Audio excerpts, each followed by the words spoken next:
Hello everyone, welcome back to the second lecture on basic operation performed on signals. In the previous video, we have discussed on operation performed on dependent variable. So where we had like 5 operations. First one was scaling, amplitude scaling. It was of the form y of t is equal to c times x of t, right? Where c is a scaling factor. This we have already done this operation, right? In which topic we have already done? If you remember, while finding out even and odd component of a signal, what is the formula to find even? E of t is equal to what? 1 by 2 times x of t plus 1 by 2 times x of minus t, right? Now what is this? 1 by 2 times x of t, it is nothing but a scaling operation, right? So we have already done this. We have solved couple of problems on this also, right? Now second operation, what we discussed was addition, right? And what was the addition with respect to amplitude? It was of the form y of t is equal to x1 of t plus x2 of t, right? And this also we have already done it, right? We have solved couple of problems on which topic? Same, to sketch even and odd component, right? So x e of t what? So 1 by 2 times x of t plus x of minus t. Now what is this operation? It is nothing but x1 of t plus x2 of t. What have we done here? We have done an operation on dependent variable, and what operation we have done? We have done addition, right? And the third operation which we performed on dependent variable was multiplication, which is on multiplication, and this is of the form y of t is equal to what? X1 of t into x2 of t, right? So this we have not done, but if you can add two signals, you can multiply. You can take the product, no issues. The same way what we added, we can take the product. Okay. So next operation what we performed was the fourth one, which was what? Differentiation, which was of the form y of t is equal to d by dt into x of t, given a signal x of t. So we have to perform differentiation of that, and it's not a big deal. You have already done differentiation of a function f of x, right? So here instead of f of x, we are taking it as x of t. Independent variable here is t, whereas independent variable here is x. Both are function. Here it's a function of time, here it's a function of x. Okay. And the last one, fifth one, what we had was integration, and it was of the form y of t is equal to what? Integrating from minus infinity to infinity x of t dt. Basically this is x of tau d tau, but I don't want to make it more complicated. For time being, we'll keep it as x of t dt. So while discussing the concept of convolution, so I'll talk about tau, how it is tau. It's not t, it's basically tau. Okay, so these are the 5 operations what we discussed in the last video with respect to operation performed on dependent variable. Okay, so no big deal, we can do without any issues, but the problem is what we perform on independent variable. Okay, so we shall discuss this one by one in detail. Fine. The first operation what we perform on independent variable is time scaling operation, and it is of the form y of t. It is of the form y of t is equal to x of a into t. Y of t is equal to x of a into t. So it is time scaling operation. That's why the scaling factor here, a, is the scaling factor, is actually scaling factor is the coefficient of t, whereas what is y of t is equal to a into x of t. The coefficient scaling factor is actually coefficient of the entire function. In the sense, it is disturbing the amplitude of the signal x of t, whereas here the scaling factor a is the coefficient of independent variable. Okay, that's why we are performing operation on independent variable here. So I'm touching the independent variable t. As soon as you modify the independent variable t, you have to be careful, whereas here you are actually modifying the amplitude, no issues. Accordingly, amplitude will change. If a is 2, it amplifies. If a is 0.5, it compresses. Amplitude is amplified and compressed version, whereas here It's not like that. It's not that simple. Okay, fine. So if there is two condition here, if a is greater than 1, what is a? A is the scaling factor. If a is greater than 1, then the signal y of t is compressed version of,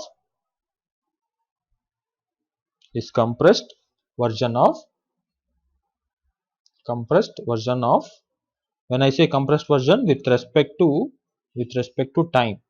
Okay, so compressed version with respect to time, compressed version of the input signal x of t.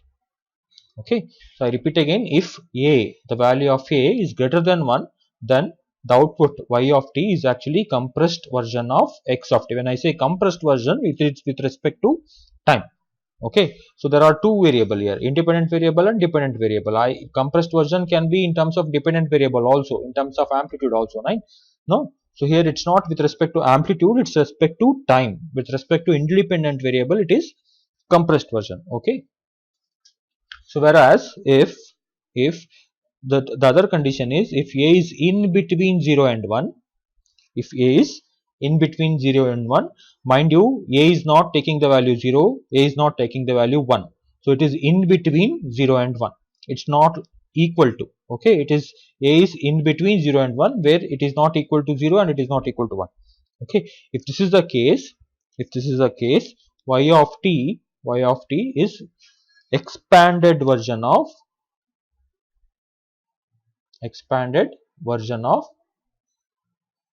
this is, yes, version. So when I say expanded version, this is actually with respect to time, expanded version with respect to time of the input signal x of t, of the input signal x of t.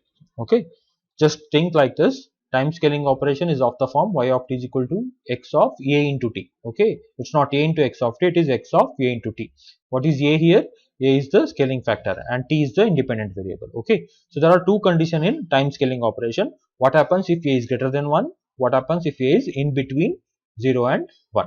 If a is greater than 1, it is compressed version of the signal x of t. And when I say compressed version, it is with respect to time, not with respect to amplitude, it is with respect to time. So if a is in between 0 and 1, the output y of t is actually expanded version of x of t. And when I say expanded version, it is again with respect to time, because we are touching the independent variable and we are in the topic what? Operation performed on independent variables. Whatever the operation we perform in this topic is with respect to independent variable. Okay, now let me try to convince you with an example. Okay, so what happens if a is greater than 1 and what happens if a is in between 0 and 1? So case 1. Okay, what is the case 1? If a is greater than 1, let me take an example. Okay, say I have a signal x of t is of the form, I'll take simple continuous time signal. It's a triangular wave, it is varying from -1 to +1, and this is the independent variable t. Okay, so this is the input signal x of t, and what I need is y of t. What I need is y of t is equal to x of 2t.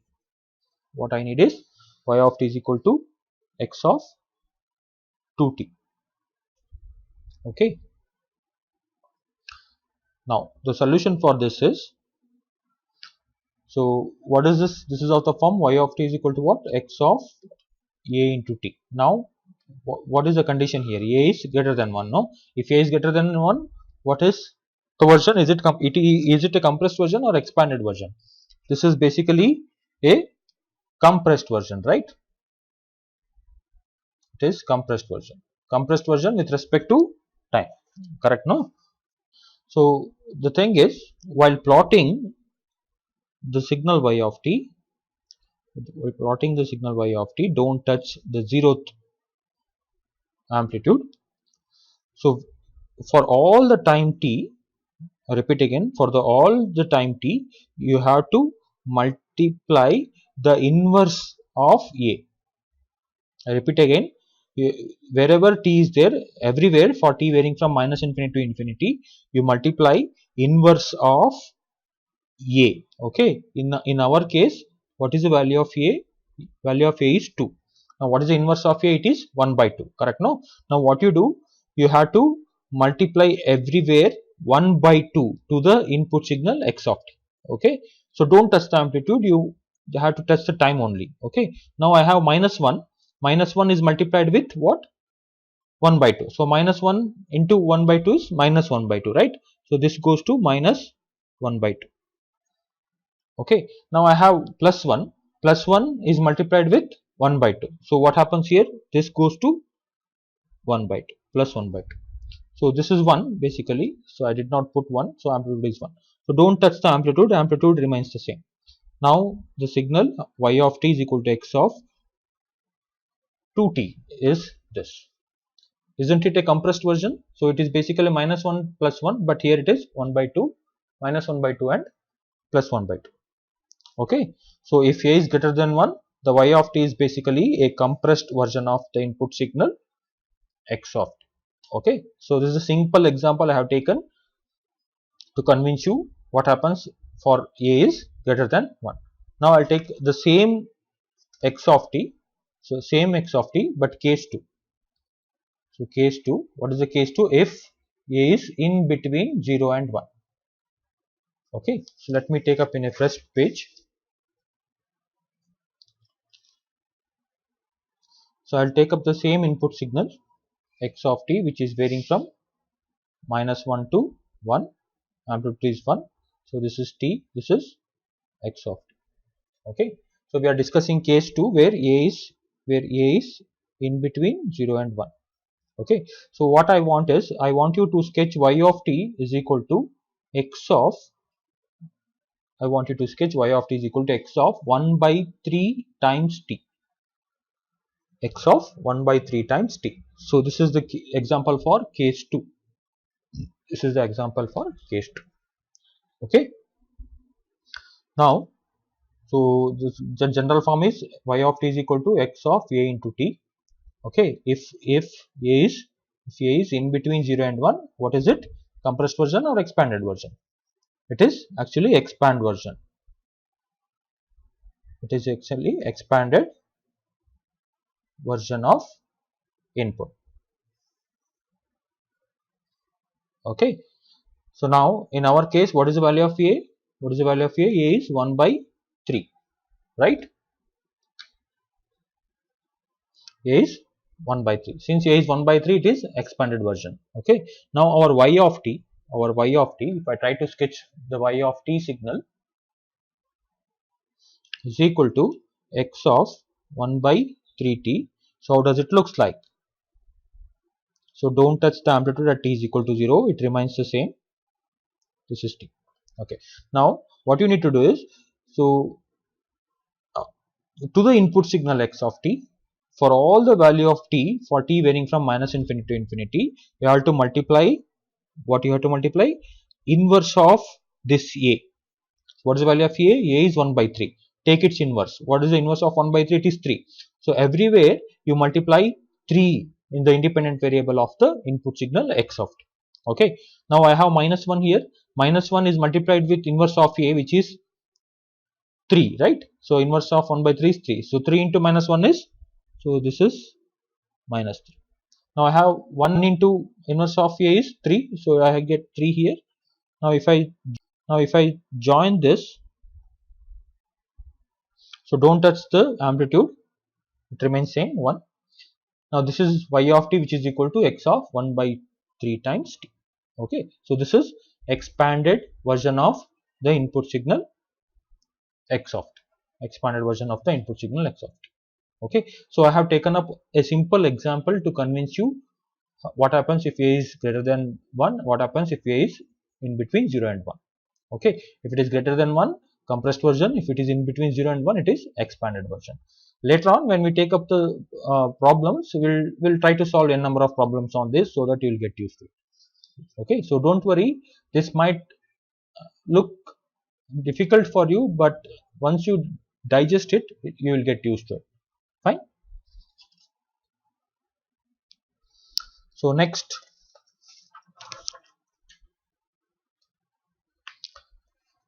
the same concept but with respect to discrete time signal. So it is of the form y of n. So I am in the same topic, okay, in the sense time scaling operation. I am still in the time scaling operation. So previously we discussed about continuous time signal and discrete time signal. Y of n is equal to x of k into n. It is of the form x of k into n, and k is always greater than 0. And what is this k? K is the scaling factor. It is scaling factor. And also k should be an integer. Why k should be an integer? Because it's a discrete time signal, n is an integer and k should also be an integer. Okay, I cannot have samples at n equal to 1.5. I can have samples at n equal to 1, 2, 3, 4, so on, but I cannot have samples at fractional values of n. Okay, so that's why k should also be an integer. So it's of the form y of n is equal to x of k into n. Okay, so where k should be greater than 0 and it is a scaling factor, and also then one more condition is k should be an integer. Fine. So let me try to convince you with an example. Say I have is input signal x of n. It is something like this. So minus 1, 0, 1, 2, 3. This is my independent variable n. So I have amplitude at minus 1, 1, at 0 I have 2, at 1 I have 3, at 2 amplitude is 4, at 3 amplitude is 5. At n equal to minus 1 amplitude is 1, at n equal to 0 amplitude is 2, at n equal to 1 amplitude is 3, at n equal to 2 amplitude is 4, at n equal to 3 amplitude is 5. Okay, now I want you to sketch y of n. I want you to sketch y of n is equal to x of 2n. I want you to sketch y of n is equal to x of 2n, given x of n is this signal. Fine. So again, not a big deal. Basically what happens here is this, this is actually compressed version of the signal, but when I say compressed version, it's not like the whole amplitude gets compressed the way we used to do it with respect to continuous time. Here few samples will drop. Okay, when I say compressed version in terms of discrete time signal, few samples will drop out and we left out with few other samples. Let me try to convince you. So y of you start from the signal where it started. So it started from minus 1, no? So minus 1. Y of minus 1 is equal to what? X of, with respect to this, I am taking this equation, okay? X of 2n, right? X of 2 into, so what is the value of n? N is minus 1. 2 into minus 1. So this is equal to what? X of minus 2. So y of minus 1 is equal to what? X of minus 2. Okay, and do I have any amplitude at x of minus 2? This is my x of minus 2, this is my x of minus 3, so on. This is at x of 4, this is x of 5, so on. Do I have any amplitude at x of minus 2? No, right? So it is 0. So y of minus 1 is 0. Similarly, y of, now what is the next sample? I have to give 0, right? Because I started from minus 1, here it was minus 1, this is for 0, is equal to what? X of 2 into, what is the value of n? It is 0. So which is equal to x of 0. Now what is the value of x of 0? X of 0 is 2. X of 0 is 2. Okay. Now y of 1 is equal to x of 2 into 1. 2 into 1, which is equal to x of 2. Do I have sample at x of 2? Yeah. So what is the value? It is 4. Right. Now y of, what is the next sample? Y of 2 is equal to x of 2 times 2, right? 2 times 2 is equal to x of 4 is equal to, do I have any sample at x of 4? No. So it is 0. Okay. Now y of 3 is equal to x of 3 into 2, which is equal to x of 6. Do I have any sample at 6? No, it is 0. So after that, y of 4, y of 5, y of 6, everywhere it is 0, right? So now what is, now you have to sketch the output sample, right? So what do we have? Y of minus 1 amplitude is 0, y of 0 I have amplitude is 2, y of 1 I have amplitude of 4, y of 2 I have amplitude 0, y of 3 I have amplitude 0, and so on. After y of 2, amplitude is completely 0. So therefore the y of n, which is equal to x of 2n, is something like this. So at n equal to 0, 1, 2, 3, minus 1, minus 2. This is our independent variable n. At n equal to minus 1, it is 0. At n equal to 0, it is 2. It is 2. At n equal to 1, it is 4. At n equal to 2, it is 0. At n equal to 3, it is 0, and everywhere it is 0. Okay. So this was the input signal what we had, and this was the output signal y of n. Basically, it's a compressed version. When I say compressed version, it is actually few samples will drop off. That is the meaning in terms of discrete time signal. Whereas in continuous time signal, compressed version is the entire signal is compressed or expanded. Okay. So this is operation performed on independent variable, which is time scaling operation. Okay, in terms of discrete time as well as continuous time. So in the next video, we shall take up the concept of time shifting. Okay, try to digest this concept.